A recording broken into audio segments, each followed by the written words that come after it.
যাচ্ছি, পিঠে খাওয়া নেমন্তন্ন আছে সেজন্য, আর তার জন্য মিষ্টি নিয়ে নিচ্ছি প্রথমেই। দিদিদের বাসায় গেলে থাকা হয় না, বাসাতে চলে আসি আবার, কিন্তু আজকে রাত্রেবেলা থাকবো সেজন্য আমি, মাম্মা আর অনন্যা যাচ্ছি। বাবার বাড়িতে আসলে আমি এই দোকান থেকেই বেশি মিষ্টি কিনি, কারণ এই দোকানে সাদা একটা মিষ্টি আছে, মানে সাদা রসগোল্লা আছে, ওই মিষ্টিটা আমার অনেক বেশি পছন্দ আর সবাই অনেক বেশি ভালোবাসে। আর গরম রসগোল্লা থাকলে তাহলে তো কথাই নেই, আর গরম রসগোল্লা পাওয়া যায় এখানে, তাই দিদিদের জন্য আমি গরম রসগোল্লা নিলাম আর সোজা দিদি বাড়িতে চলে এসেছি। এসে দেখি দিদি এত কিছু রান্না বান্না করেছে, আলু দিয়ে বেগুন দিয়ে মাছ দিয়ে রান্না করেছে, চিংড়ি মাছ রান্না করেছে, সাথে আবার পুঁইশাকের মিচুরি রান্না করেছে চিংড়ি মাছ দিয়ে। দুপুরে খাওয়া দাওয়া করার পরে দিদি আবার পিঠে বানাতে যাবে, সবটাই তো আপনাদের সাথে শেয়ার করব, পুরো ভিডিওটি দেখতে থাকুন আপনারা।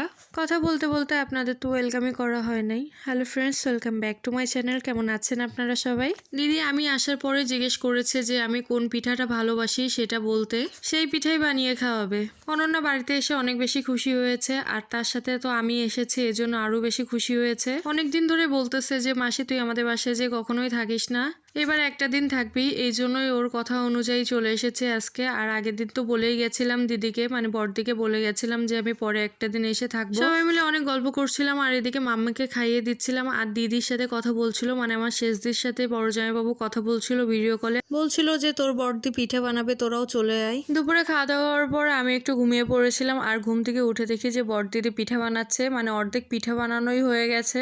দিদি আজকে বানাচ্ছে চিতই পিঠা, তার সাথে আবার তেলের পিঠা বানাবে, মানে ভাজা পিঠা। দিদি এদিকে পিঠাগুলো বানাচ্ছিল আর আমার দেখতেই অনেক বেশি ভালো লাগছিল, প্রত্যেকটা পিঠাই অনেক সুন্দর ফুলতেছিল। আর এদিকে দিদি আমাকে পিঠা দিয়ে দিয়েছে, মানে আগে তো পিঠা বানানো হয়ে গেছে কয়েকটা, তাই ওখানে বসে শুকনো পিঠা খাচ্ছিলাম গুড় দিয়ে, আর এদিকে ভিডিও করছিলাম।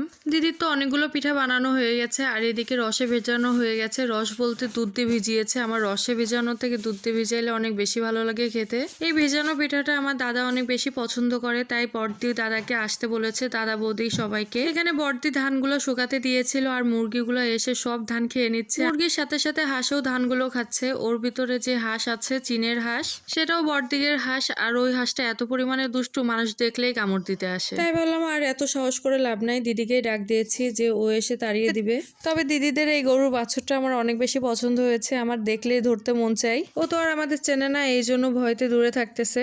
তবে আমার এটা বেশ ভালোই লেগেছে, ও সারাটা দিন একা একা ঘুরে বেড়ায় নিজের মতো করে। আমার এই চিতই পিঠাটা অনেক ভালো লাগে ভর্তা দিয়ে খেতে। এই পিঠাগুলো তো লোহার ছাঁচেও তৈরি করা যায়, কিন্তু আমার মনে হয় যে মাটির ছাঁচে তৈরি করলে অনেক বেশি ভালো হয়। যদি শুকনো পিঠা খাওয়ানোর জন্য হয় তাহলে লোহার ছাঁচে তৈরি করলেও সমস্যা হয় না, কিন্তু ভেজানোর জন্য মাটির ছাঁচে বেশি ভালো হয়। তবে আমি লোহার ছাঁচে তৈরি করে দেখেছি ভিজানোর জন্য, তখনও ভালো হয়, কিন্তু একটু বেশি ভালো হয় যে মাটির ছাঁচে তৈরি করলে। মাটির ছাঁচে তৈরি করলে বেশি সুবিধা হয় যে ওটাতে জালি জালি বেশি হয়। আর এদিকে তো দিদি পিঠা বানানো হয়ে গেছে প্রায়, এখন কয়েকটা তেলের পিঠা ভাজবে, তার জন্য অনন্যা এরকম ভাবে পাতকাঠি কেটে দিয়েছে। তেলের পিঠা উঠানোর জন্য নাকি ওরকম ভাবে কাটলে অনেক বেশি সুবিধা হয় তেলের পিঠা উঠাইতে। আজকের ব্লগটি আর বেশি বড় করব না, পরে কি কি করলাম না করলাম সেটা আপনারা পরের পার্টের ব্লগে দেখতে পারবেন। এদিকে দিদি তেলের পিঠাও রেডি হয়ে গেছে। আজকের মতো ব্লগটি এই পর্যন্তই। ব্লগটি কেমন লাগলো একটা কমেন্ট করে জানাবেন, আর যদি ভালো লাগে তাহলে একটা লাইক করে দিয়ে পাশে থাকবেন। যদি ইউটিউব থেকে দেখেন তাহলে একটা সাবস্ক্রাইব করে দিয়েন। সবাই ভালো থাকবেন, সুস্থ থাকবেন। আজকের মতো টাটা।